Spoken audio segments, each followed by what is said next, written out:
দুজন আফ্রিদি আছেন এবারের বিপিএলে, একজন শহীদ, অন্যজন শাহিন। দুজনেই পাকিস্তান ও বিশ্ব ক্রিকেটের বড় তারকা।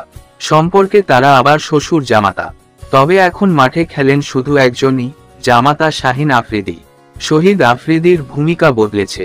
ইদানিং তিনি কোচ ও পরামর্শক হিসেবেই বেশি কাজ করছেন।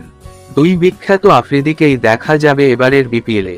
শাহিন খেলবেন ফরচুন বরিশালের হয়ে, অন্যদিকে চিটাগং কিংসের শুভেচ্ছাদূত তার শ্বশুর শহীদ আফ্রিদি। শ্বশুর অবশ্য এর আগে বিপিএলের 6 আসরে খেলেছেন একাধিক দলের হয়ে।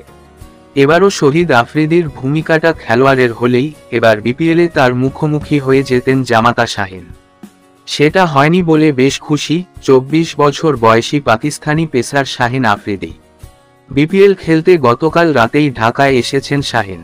তারপর আজই নেমে পড়েছেন তার দল বরিশালের সতীর্থদের সঙ্গে অনুশীলনে।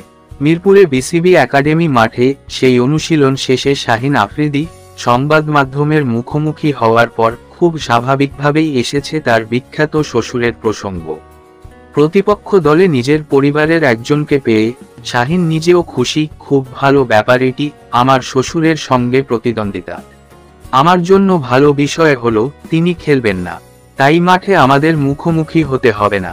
তিনি পরামর্শক হিসেবে আসছেন। আশা করি বাংলাদেশের তরুণ ক্রিকেটাররা তার কাছ থেকে অনেক কিছু শিখতে পারবে। তারপরে অবশ্য এটাও জানিয়েছেন, 2 দিন আগেও আমরা একসঙ্গে ব্যাডমিন্টন খেলেছি।